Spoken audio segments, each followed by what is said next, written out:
Hello po. Hello mga kadags. Sa inyo lahat dyan. Yan. First day of the work ay tayo ay papasok na. It's November 2 here in Saudi Arabia. Shout out pala dyan sa Pilipinas.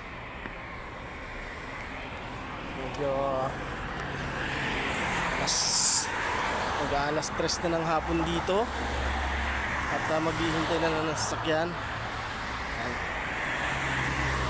Pabalik din from Pilipinas, pabalik din ako dito sa Saudi. So hello po mga kadags. Ayan, time is 2:47. So maghihintay na lang tayo ng ating bus. At update ko kayo. See you guys. Bye-bye.